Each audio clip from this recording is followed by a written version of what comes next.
I was never the type to get sick. In fact, I'd always prided myself on my endurance early mornings, late nights, weekends at the office. But that winter, everything changed.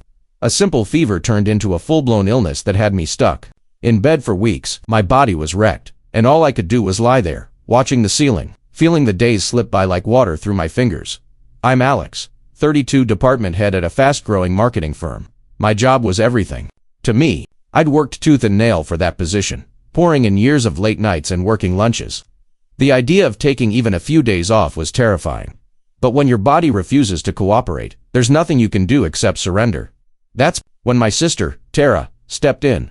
Tara was always around. She was the one who'd swoop in when I needed a ride, who'd bring soup when I was sick. She'd lost her job a few months back, so she was helping me out here and there, handling my emails, taking calls I couldn't manage. I was grateful. In the middle of fevers and coughing fits, having her handle things felt like a blessing. I thought I could trust her, but one morning, lying in bed with the sun cutting through the blinds, I reached for my phone and saw a string of messages. I didn't recognize clients I'd never even heard of, meetings I'd supposedly scheduled, and a calendar booked solid with projects that had my name on them, but I hadn't touched any of it. I sat up, heart pounding, and started scrolling. My work email was full of updates from Tara. She'd been acting as me, signing off on documents, giving directions to my team, and even pitching new business ideas. My head was spinning. My chest felt like it was caving in. How could she do this? My own sister, taking over my role, while I was lying there helpless. I felt a cold anger brewing in the pit of my stomach. She knew how hard I'd worked for that position. She knew what it meant to me, and still, she'd walked right in and filled my shoes like they were hers to wear. I wanted to believe it was all a misunderstanding. Maybe she was just trying to keep things afloat. But there were too many details, too many decisions that only I should have made. It wasn't help. It was a takeover. I put down the phone and stared at the ceiling again. The shock was sharp, like ice water dumped over my head. My mind was racing, but my body was still too weak to move. My whole world felt like it was slipping out from under me, and the one person I thought I could count on had taken advantage of my absence.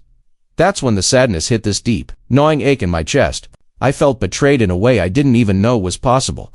My sister, my own blood, had stolen my place. I didn't know what to do.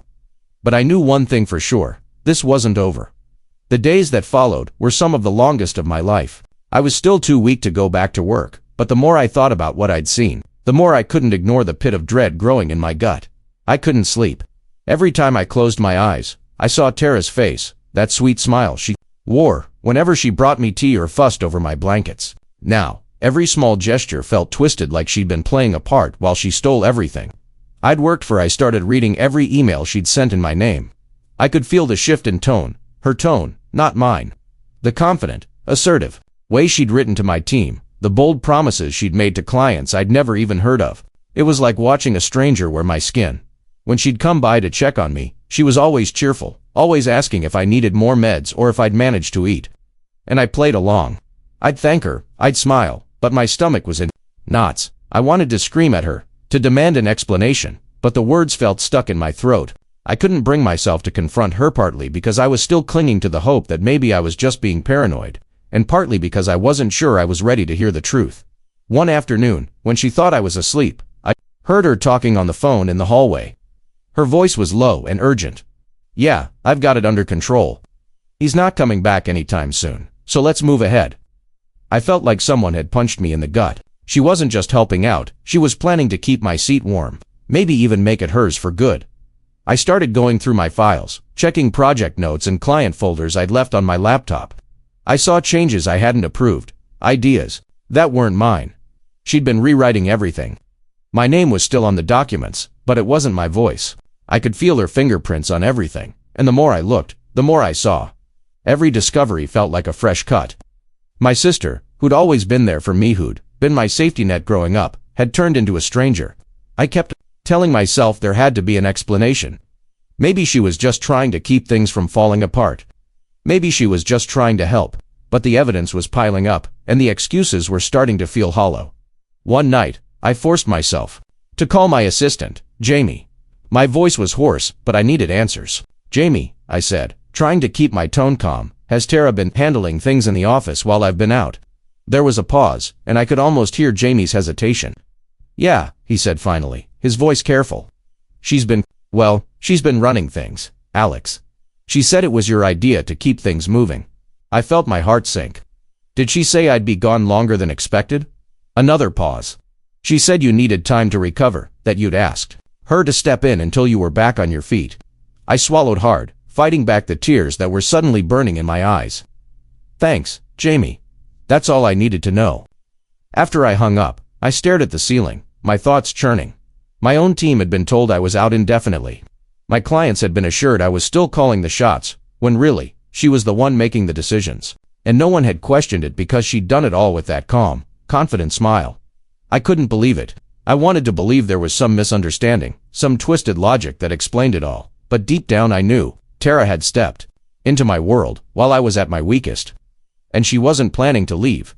The next morning, she brought me breakfast in bed like she always did, scrambled eggs, toast, and a sweet smile. How are you feeling today? She asked, brushing a strand of hair from my forehead. Better, I lied, stronger. She smiled, oblivious, or maybe she thought she was safe. Good, you need to focus on resting. I nodded, but inside, I was boiling. I wanted to grab her by the shoulders and shake her, demand to know why she'd done this to me, but I held back. I needed more than suspicion. I needed proof. Because if I was going to take back what she'd stolen, I needed to be sure. I couldn't shake the feeling that there was more. My gut told me Tara hadn't just been filling in. She'd taken over and she was making sure she could keep it that way. I waited until she went out one afternoon, said she had errands to run. Probably another meeting she'd set up in my name, and I forced myself out of bed. My legs were still weak, my head swimming, but I needed to see it for myself. I sat at my desk, staring at my laptop like it was a bomb about to go off. My hands were shaking as I opened my emails, digging deeper into the threads she'd sent. It was worse than I'd imagined. She'd been signing contracts, giving out instructions, and making deals with new clients, some of them big, high-profile accounts I'd been chasing for years. One file caught my eye, a spreadsheet of vendor payments. The numbers didn't make sense. I'd never authorized half those payments. My name was on the bottom of the page, but I hadn't signed them. I clicked through, pulse pounding in my ears, until I saw it, her digital signature. She'd copied my signature and pasted it on everything. And that's when I found the messages. Buried in an old folder were email exchanges between Tara and a consultant I'd hired last year. Messages that were never meant to see the light of day, plans to shift projects away from me, to cut me out of the loop, and to rebrand the department under her name. My name was on every document, but it was Tara's fingerprints all over it. The final email was like a slap in the face. She'd written, "Don't worry, he won't be back before Q2. By then, the clients will be mine, and the transition will be clean." I sat there in shock, reading it over and over. My sister, the person I trusted more than anyone, was plotting to take everything I'd built. She wasn't just helping me. She was replacing me. At first, the betrayal felt like a physical pain in my chest, but as I sat there, my shock turned into something sharper. As I wasn't just going to let this happen. I wasn't going to sit here and let her steal my life. I started gathering every piece of evidence I could find. I downloaded the emails, the payment records, the fake signatures. I made backups of everything on my phone. On a flash drive I tucked into the pocket of my robe, I took screenshots of her conversations, making sure I had a trail she couldn't deny. I didn't want to go to the board just yet. I knew if I did it too soon, she'd find a way to spin it, make it sound like I was the one who was paranoid or incompetent. I needed more than just a few documents. I needed an airtight case, so I reached out to Jamie again, this time late at night, when I knew he'd be at home and away from the office. "Jamie," I said quietly, my voice calm but firm, "I need you to help me." Off the record, there was a long silence. "What do you need?" "I need you to start sending me anything Tara's been doing that I wouldn't approve of. Anything. Meetings, contracts, emails, whatever you can get without raising suspicion." He hesitated, and I could hear the conflict in his voice. "Alex, she said you'd signed off on everything." "I didn't," I said, my voice breaking a little. "I need you to believe me, Jamie.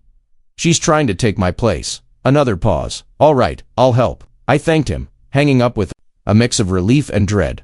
I didn't know how much time I had before she realized I was onto her, but I knew I had to move fast. I started reaching out to a few trusted colleagues, people who'd worked alongside me for years and knew my style, my ethics. I didn't tell them everything, just enough to plant seeds of doubt, to make them start questioning what was really going on. Each conversation was a tightrope walk. I had to stay calm, keep my voice steady, even though inside I was a storm of anger and heartbreak. Every time I looked in the mirror, I barely recognized myself, pale, sunken-eyed, but there was a fire in my eyes I hadn't seen in a long time. I was done being a victim. I was going to fight. At night, when the house was quiet and Tara was asleep in the guest room down the hall, I'd lie in bed and plan my next move. I knew it wasn't just about saving my job, it was about saving my identity. The person I'd fought to become was slipping away, and I wasn't going to let her erase me. I could feel the old me waking up, the part of me that was sharp, focused, relentless. She thought I was too sick to fight back, but she was wrong. I'd spent my whole career building this department, this reputation. I wasn't about to let her steal it from me. I didn't know how it would end, but one thing was clear. I was done being silent. I was going to take back what was mine, no matter what it cost me. The morning of the board meeting, I felt like I'd been waiting for this moment my entire life. My body still ached from weeks of sickness, but my mind was clearer than it had been in months. I could feel every nerve in my body crackling with energy, every breath steady and sharp. Today was the day I would reclaim what was mine. Tara was already at the office when I arrived, her polished smile as bright as ever. She was wearing a sleek, tailored suit that I'd never seen before, like she was dressing for a promotion that wasn't hers. When she saw me walk in, her smile flickered, just for a moment, before she plastered it back on. "Alex," she said, her voice all honey and concern. "You're back on your feet, that's wonderful. But are you sure you're ready?" "The board meeting, I'm ready," I cut in, my tone calm but edged with steel. "Let's get this over with." She hesitated, her eyes darting to the conference room door. "Of course," she said softly. "I'll be right by your side." We walked in together, but every step felt like I was walking beside a stranger. The board members were already seated, their eyes flicking up in surprise as I entered. They'd all heard Tara's reassurances, her calm voice telling them I was out for months, maybe longer. But now they saw me, alive, and very much in charge. I took my seat at the head of the table. Tara slid into the chair beside me, her smile a mask. The room buzzed with small talk, but I kept my eyes fixed on the stack of papers in front of me. Evidence, every last piece of it. "Thank you all for being here," I began, my voice ringing clear. "I know there have been questions about my absence, but I'm here to address those today." Tara shifted in her seat, her hand twitching at the edge of the table. "Alex, perhaps we should." "No," I said firmly. "I'll speak." First I took a deep breath and began laying out the facts. I spoke slowly, deliberately, each word heavy with purpose. "While I was ill, I trusted someone to manage things in my absence," I said, glancing at Tara, whose face had gone pale. "But I've discovered that trust was betrayed." I pulled out the spreadsheet, sliding it across the table. "Here are vendor payments I never approved, payments made in my name. And here," I pulled up the email exchanges, "is proof of conversations planning to transition my projects to someone else entirely." The room fell silent. The board members leaned in, eyes scanning the documents. Tara's breathing quickened beside me, her hand now clenched in a white-knuckled fist. "Alex, you're mistaken," she said quickly, her voice tight. "You were sick." "You don't understand." "I understand perfectly," I said coldly. "I have the emails, I have the forged signatures, and I have statements from my team confirming the lies you fed them." Her face crumpled for a split second before she recovered, her tone turning syrupy. "I was only trying to help, Alex. You were gone. I was making sure things didn't fall apart." I turned to face her fully, my voice rising. "You didn't help me, Tara. You tried to replace me. You took my name, my work, my trust, and twisted it to make yourself look like the savior. But you're no savior, you're a fraud." A murmur rippled through the room. One of the board members, Mr. Ellis, spoke up, his voice stern. "Is this true, Tara? Did you falsify documents?" She opened her mouth, but nothing came out. Her eyes darted around the room, searching for an ally, but there was none. She was alone. "I have one more thing," I said, pulling out the flash drive I'd hidden in my coat pocket. I plugged it into the projector, and the screen lit up with the final email, her words, promising to make the transition clean by the next quarter. The room was dead silent as everyone read it. Tara's shoulders sagged, her face ashen. She turned to me, her voice small. "Alex, please." I was scared. I thought if I showed them I could handle it, maybe I'd get a real shot at something better. I felt a flash of pity, just a flicker, but it was swallowed by the anger burning in my chest. "You could have asked, you could have been honest. But you chose to steal." Mr. Ellis turned to her, his tone final. "Tara, you're dismissed from this company, effective immediately." She stared at him, stunned. "Please, I can fix this." "No," he said. "This is done." The security guard by the door stepped forward. Tara's face crumpled, tears welling in her eyes as she stood. She looked at me one last time, eyes wide, pleading, but I felt nothing except a hard, cold finality. She walked out of the room, the click of her heels the only sound. When the door closed, I let out a long breath. My hands were shaking, but I felt a weight lift from my chest. The room was quiet for a moment before Mr. Ellis turned back to me. "Alex, thank you for bringing this to our attention," he said. "I'm sorry you had to go through this." I nodded, my voice steady. "So am I." But as I looked around the table, I knew one thing for certain: I'd taken back what was mine, and no one, not even family, would take it from me again. After the meeting ended, the fallout began immediately. Word spread through the office like wildfire. Tara had been fired on the spot. Escorted out in front of the board, her face pale and eyes wide with disbelief, people whispered in the halls, voices low but urgent, as they tried to make sense of it all. I watched it happen from my office window, the murmurs rising and falling like a wave. Tara had always been the friendly face, the one who smiled at everyone, who offered help even when no one asked. Now she was the cautionary tale, the reminder that betrayal doesn't stay buried forever. HR moved quickly, scrubbing her name from every system, every project she'd touched. Clients were notified, and my phone rang with calls from people I'd worked with for years, people who wanted to make sure I was really back, really in charge again. There was relief in their voices, but also a hint of fear, like they'd seen just how easily trust could be broken. As for Tara, I heard through the grapevine that she'd gone home to stay with our parents. There were rumors of legal trouble brewing, to embezzlement, fraud. I didn't want to know the details. I didn't want to see her face again. All I could think about was the way she'd looked at me in that last moment, eyes pleading for something I couldn't give her anymore. I should have felt triumphant. And in some ways, I did. I'd fought back. I'd reclaimed my name, my place, my voice, but there was a hollow ache in my chest that didn't go away. Tara was my sister, my family. I'd grown up sharing secrets with her, trusting her more than anyone else. And now, there was nothing left between us but silence and betrayal. In the days that followed, I threw myself back into work. I rebuilt the relationships she'd nearly ruined. I sat down with my team, one by one, and reassured them that I was here to stay. And for the first time in weeks, I felt like myself again, strong, focused, unshakable. But late at night, when the office was quiet and the world outside had gone dark, I'd sit at my desk and wonder how it had all gone so wrong. How someone who'd once held my hand when I was scared could turn around and steal everything I'd worked for. The ache was still there, but it was different now. It wasn't weakness. It was a scar, a reminder of what I'd survived. I didn't have all the answers, but I knew this much: I'd faced the storm and come out the other side. And I'd learned, in the hardest way possible, that sometimes the people closest to you can be the ones who hurt you the most. And even though I'd won this battle, part of me would always carry the weight of that betrayal. The weeks turned into months, and slowly, the world began to feel normal again. The company started to breathe easier, and so did I. There were still days when I'd catch someone glancing at me like they were checking to see if I was really back, really whole, but I had been broken down and built back up again, and now I felt stronger than I ever had. I took time to heal, not just from the illness that had knocked me down, but from the betrayal that had cut even deeper.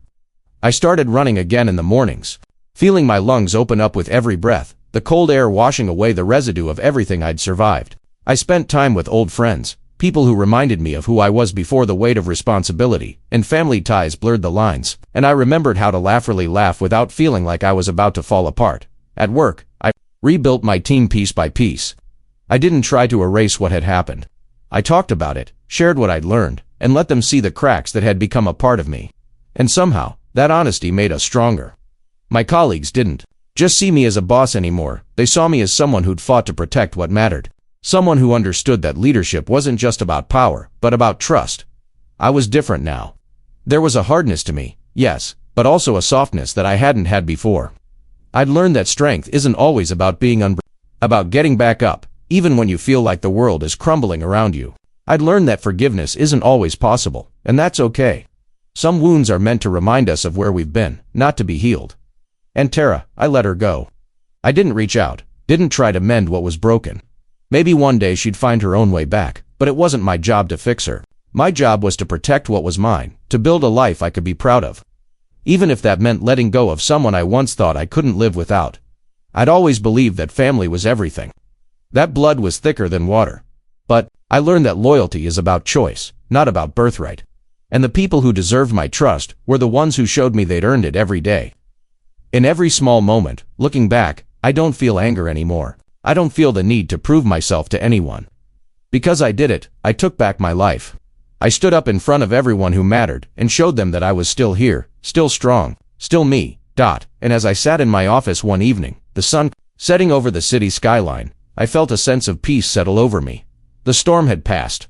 The world was quiet, and for the first time in a long time, I didn't feel like I was fighting to survive. I felt like I was living.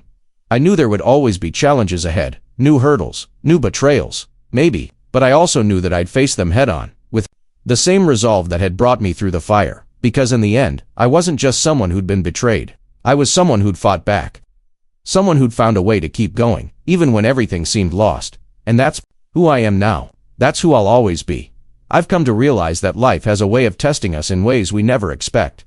Sometimes those tests come from the outside illness, loss, the chaos of a world we can't control. But sometimes, the test comes from the people we trust the most. The ones who know how to wound us where it hurts the deepest. I used to think that strength meant never showing weakness, that admitting how much something hurt was the same as admitting defeat. But I was wrong. True strength isn't about being untouchable. It's about being willing to face the truth, no matter how painful it is. It's about standing up for yourself when everyone else thinks you're down for good. And it's about knowing when to let go of what no longer serves you, even if that means walking away from someone you once called family. I don't know what the future holds for Tara, or if she ever understands the weight of what she did. But that's no longer my burden to carry. My path is my own now, and I've learned that forgiveness doesn't mean forgetting. It means freeing yourself from the anger, the hurt, and the need to fix someone else's mistakes. As I look back on everything I've been through, I see a story that's bigger than betrayal. It's a story about resilience, about finding the courage to take back what's yours and rebuild from the ashes. It's about justice, the quiet, fierce, kind, that doesn't need applause. And it's about loyalty, not to blood or to titles, but to your own soul and the values you refuse to compromise. So here's what I know for sure. We're all stronger than we think. And sometimes, it takes the deepest betrayal to show us just how much we're capable of surviving. If you're listening to this, wondering if you can come back from whatever storm you're facing, believe me when I say you can. Because I did. I found my way back. And that's the one thing no one can ever take from you, your power to begin again. And as I move forward, I hold on to that truth like a light in the darkness. No matter what, I'll keep going. Because I am more than what was done to me. And you are, too.